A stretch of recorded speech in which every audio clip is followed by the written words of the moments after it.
क्या 2025 में कलयुग का अंत हो जाएगा? क्या 29 मार्च 2025 को भारत पर परमाणु हमला होगा? नमस्कार दोस्तों, आज हम एक बहुत ही खास और संवेदनशील विषय पर बात करने वाले हैं। क्या 2025 में कलयुग समाप्त हो जाएगा? और क्या 29 मार्च 2025 को भारत पर परमाणु हमला हो सकता है? इसको लेकर कई भविष्यवाणियां और ज्योतिषीय गणनाएं सामने आ रही हैं। लेकिन इन दावों में कितनी सच्चाई है? क्या हमें डरने की जरूरत है? और क्या यह सच में दुनिया के लिए विनाशकारी समय होगा? आइए इस विषय को तर्क, धर्म, ज्योतिष और इतिहास के नजरिए से विस्तार से समझते हैं। भविष्य मलिका और संत अच्युतानंद दास की भविष्यवाणियां। उड़ीसा के महान संत और भविष्यवक्ता संत अच्युतानंद दास जी ने भविष्य मलिका नामक ग्रंथ लिखा था। इस ग्रंथ में उन्होंने कई भविष्यवाणियां की हैं, जिनमें से कुछ समय के साथ सच भी साबित हुई है। अब सवाल यह है कि क्या इस ग्रंथ में 29 मार्च 2025 से जुड़ी कोई भविष्यवाणी की गई है? क्या भविष्य मलिका में 29 मार्च 2025 को लेकर कुछ कहा गया है? भविष्य मलिका में लिखा गया है कि जब शनि मीन राशि में प्रवेश करेगा तब दुनिया में भारी संकट आएगा। यह संकट प्राकृतिक आपदाओं, युद्ध और विनाश के रूप में दिख सकता है। अब ज्योतिषीय गणनाओं के अनुसार शनि 29 मार्च 2025 को सुबह 5:50 पर मीन राशि में प्रवेश करेगा। यही वजह है कि कई लोग इस दिन को लेकर चिंतित हैं और यह मान रहे हैं कि कुछ बड़ा होने वाला है। लेकिन सवाल उठता है, क्या यह सिर्फ एक खगोलीय घटना है या सच में इसका असर इतना बड़ा होगा? क्या 29 मार्च 2025 को भारत पर परमाणु हमला होगा? अब सबसे बड़ा सवाल, क्या भारत पर परमाणु हमला हो सकता है? देखिए, भविष्यवाणियां अक्सर संकेतों में होती हैं। वे यह साफ साफ नहीं बताती कि किस दिन, कहां और क्या होगा। अगर हम इतिहास देखें तो कई बार ऐसी भविष्यवाणियां आईं, लेकिन उनमें से ज्यादातर को गलत तरीके से समझा गया या वे पूरी तरह से सच नहीं हुई।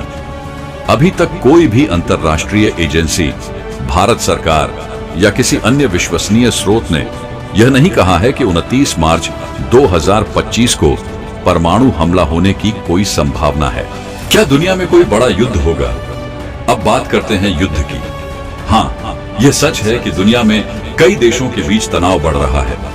रूस यूक्रेन युद्ध, इजराइल गाजा संघर्ष, चीन ताइवान विवाद, भारत पाकिस्तान के बीच चलने वाला तनाव, ये सभी चीजें दुनिया में अस्थिरता को बढ़ा रही हैं। लेकिन क्या ये 29 मार्च 2025 को परमाणु युद्ध में बदल जाएगा? इसके बारे में कोई ठोस प्रमाण नहीं है। क्या 2025 में कलयुग समाप्त हो जाएगा? सनातन धर्म और वेदों में 4 युगों की मान्यता है। बौन सतयुग, अत्यंत पवित्र और धर्म पर आधारित युग। 2 त्रेता युग, भगवान राम का युग। 3 द्वापर युग, भगवान कृष्ण का युग। 4 कलयुग, वर्तमान युग, जिसमें पाप और अधर्म बढ़ रहा है। अब कलयुग कब खत्म होगा? क्या कलयुग 2025 में समाप्त हो जाएगा?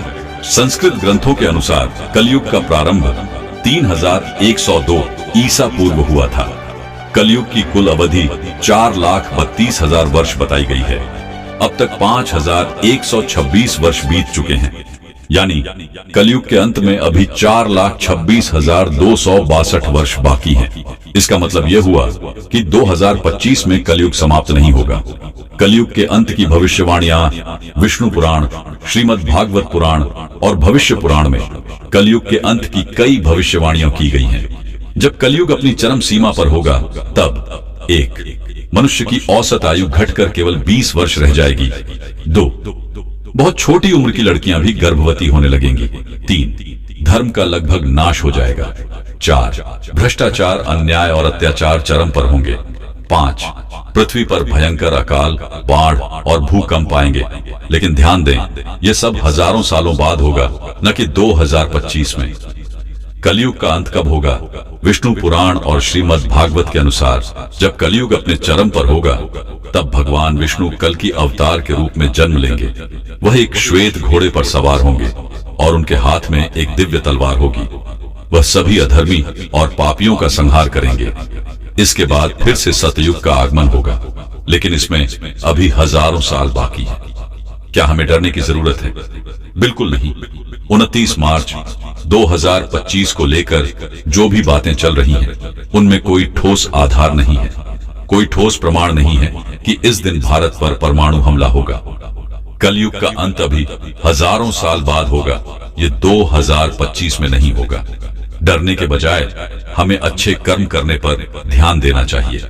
हमेशा याद रखें, हमारा भविष्य हमारे कर्मों पर निर्भर करता है, न कि सिर्फ ग्रहों की चाल पर। तो चिंता छोड़िए, सकारात्मक सोचिए और अपने धर्म और संस्कृति पर विश्वास रखिए। धन्यवाद।